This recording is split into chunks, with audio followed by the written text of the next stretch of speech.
I smoke, at that time, I was smoking almost a pack a day. And right after that incident, after he left, I lit up a cigarette. As soon as I hit the filter, I lit up another one. As soon as that hit the filter, I was smoking the third one. My other crew chief comes over, Danny Cabrera, and says, "You okay?" And I said, I'm good, let's go. And then we did our rest of our missions for the rest of the night. The reason I remember this story, because I remember Plumber calling missile left, but everything in between I don't remember. But when you receive your combat action badge, there's a narrative that one of the pilots or somebody on that aircraft writes, could have been the general, could have been. So that's I remember the narrative. I have it hung up on my office in the house. So yeah, so that's how I got my combat action badge in Iraq on my first time. Nice. Were you also? You said you were also in Desert Storm, right, or no? No, I was not in Desert Storm. Desert Storm was a 100-hour war. Yeah. I made it to out to California for desert training to get qualified to get sent over, and by the time we finished our training, the war was over. Yeah. Thank God. Yeah, it was a 100-hour war. So. Yeah. Thank God. Yeah, it was a 100-hour war, so. Thank God. I understand you were in an aircraft accident as well, and what happened to you with the aircraft accident, and how did the aircraft accident happen? Well, I can't talk about the mission because it's classified and it falls under Task Force 714. But I ended up compressing my back, and what happened was when I compressed my back, I blew out my disc. My L5S1, 85% of the disc was displaced. And then I was so full of adrenaline that we had 2 prisoners that we had to transport to Camp Bucca, which was, there was a story about Camp, what was the name of the prison? Albergray Prison.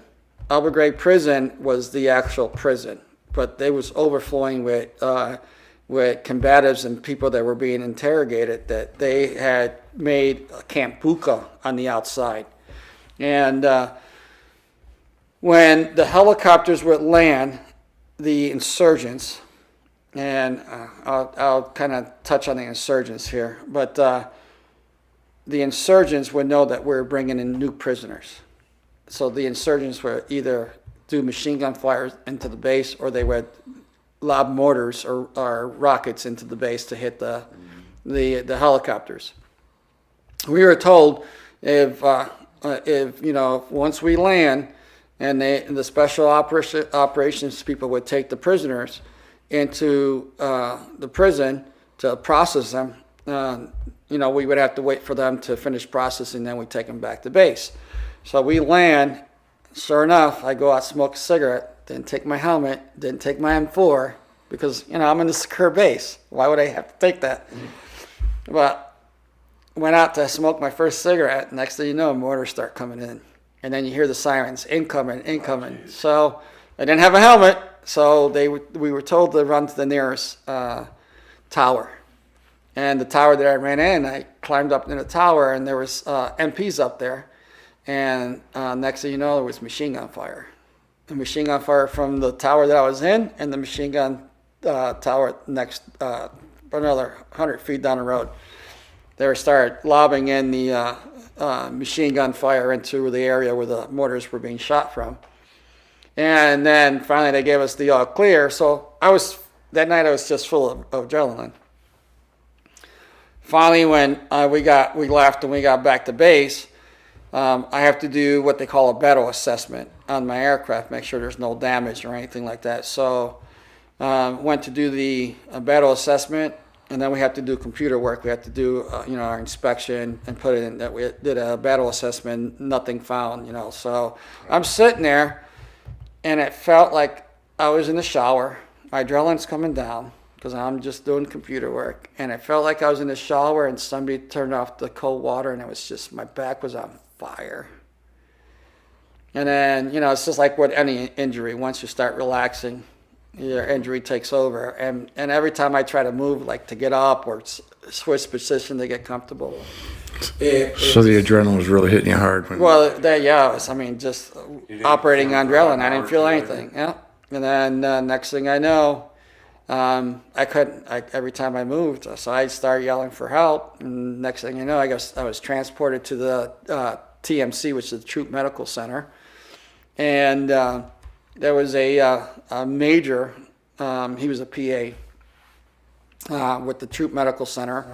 And what's a PA for the people who don't know? Physician's assistant. Okay. So since it was nighttime, the doctors don't work nights. They usually use a physician's assistant. And he was a type of physician assistant that wanted his medics to do the assessment and then come in if he needed to push any drugs. He would come out and give you a shot. He would never.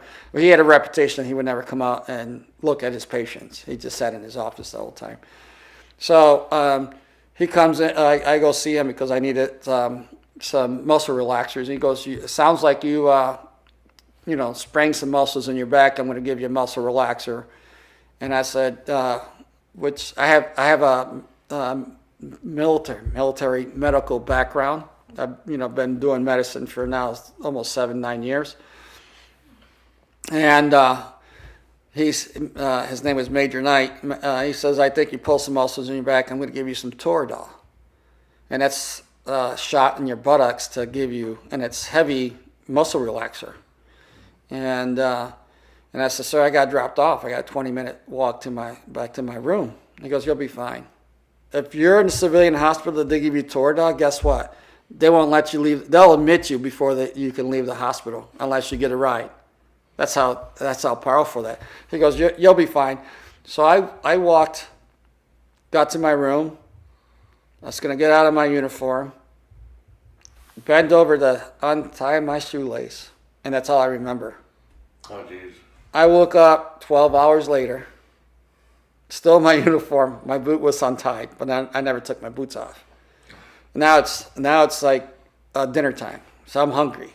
So I decide, hey, I'm gonna get undressed, go take a shower, get ready. I'm gonna walk to the mess hall. Mess hall, probably about a quarter mile from where my room was. I made it probably 50 feet from my room, and I couldn't move. My legs were like heavy. I had to grab my uniform pants leg so I could move my legs. So I imagine somebody found you eventually, huh? Well, I attempted it 3 times, and I was diaphoretic. I was sweating because my body was not reacting right. And then next I made it to the mess hall parking lot. I'm leaning against a pickup truck, and some British soldier comes by me. He could have been Australian.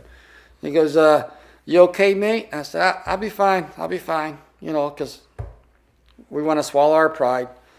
And I finally made it into the mess hall. And when you go into the mess hall, you have to go by the head count person. So you make sure that you scan your ID so they can account for everybody that comes in. And I remember she was a specialist, and she says, "Hey, Sarge, you don't look good." And I say, "Thanks. I took a shower. I should at least smell good." But I was trying to make light of it. But man, I was in so much pain. And I got my food. And for the first time, I think I've been there 9 months. And for the first time, this is my second tour. For the first time, I sat close to the door. If a suicide bomber will come in, they're gonna detonate their vest where everybody's standing, right where everybody's waiting to get their food.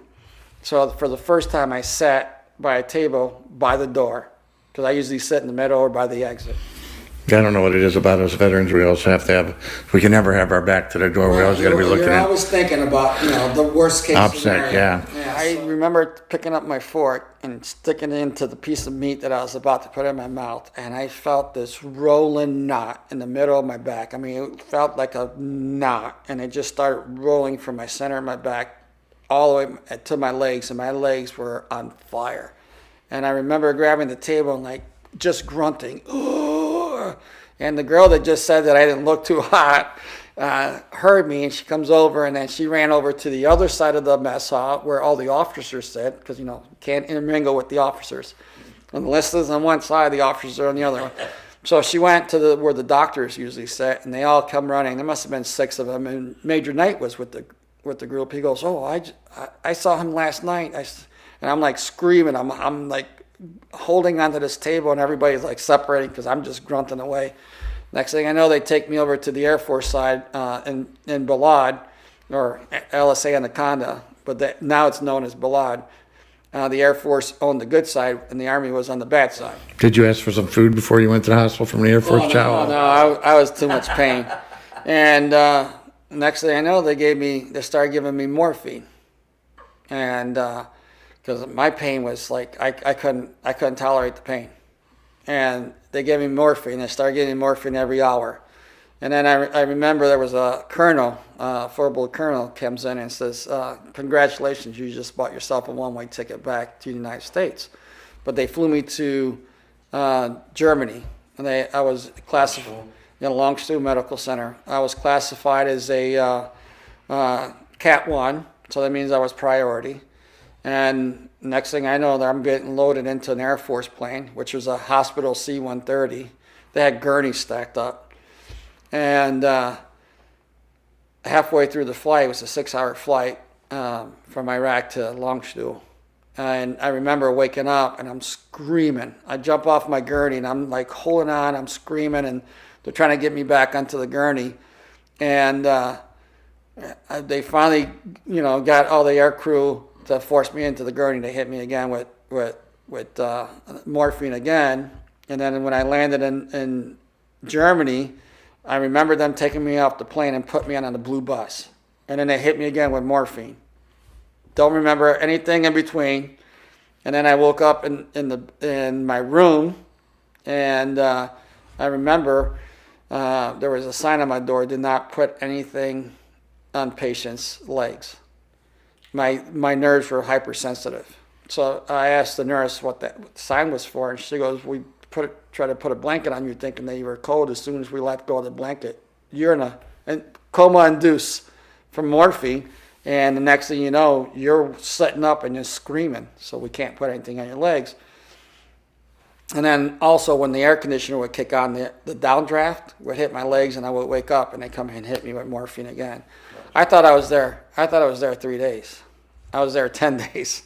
Really? And then I had this colonel come in and says, we're flying you back to the United States. And for some reason, I'm all drugged up, and usually I don't disrespect an officer, but I said, "Fuck you, sir, I'm going downrange." And it's just the drive that you have, because you don't want to leave your people, you don't want to disappoint your people downrange. And he goes, "No, you're going in the United States." And that's something people don't understand, especially it's a hard drive. civilians. And then I ended up at Fort Knox, and I had 2 back surgeries in Fort Knox.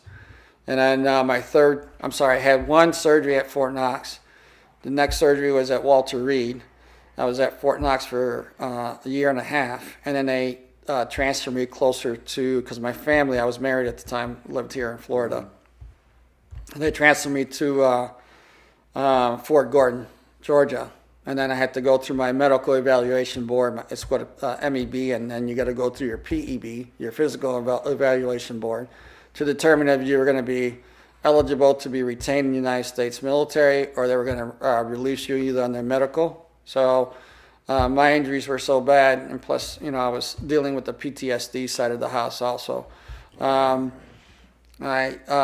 they decided they were going to medically process me out, medically retire me. And that was pretty much the end of your military career at that point. Well, I think once I got my medical stuff done with my back, the PTSD started kicking up.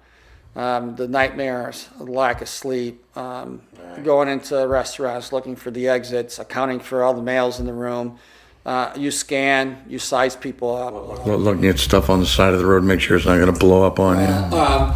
One of the things Going under bridges, stuff like that. One of the things you'll avoid stuff. If you see a dead animal on the road, you think there's an IED, because that's what they used to do over in Iraq. They used to, they knew the Americans were soft-hearted for animals. If they saw a dog in the road, we don't want to run that dead dog over with our Humvees. We get out and we scoop them to the side of the road. So they knew that we would do that. So they would stuff the animal with an IED, which is an improvised explosive device, and the convoy would get blown up, or they would blow up some of the soldiers. They would be kind-hearted to animals, right. And so So, your training kicks over. And I had an incident where I came home because I have a motorcycle. My motorcycle to me is like Zen. It's like, it gives you control of your life, and this is, it gives you that euphoria that you get when you're in the military and you're in combat and stuff like that. So I wanted to come home and get my motorcycle because I didn't know how long I was going to be at Fort Gordon. And one of the trainings that they give you is that in Iraq, it's called bump and go. And what happened is they would box you in, and the car they would pull up beside you and wouldn't let you out would be the IED. They would blow up the vehicle that was there, the military vehicle. So I had just picked up my motorcycle here in Naples. It was on a trailer, and I had my truck, and I'm driving back to Fort Gordon.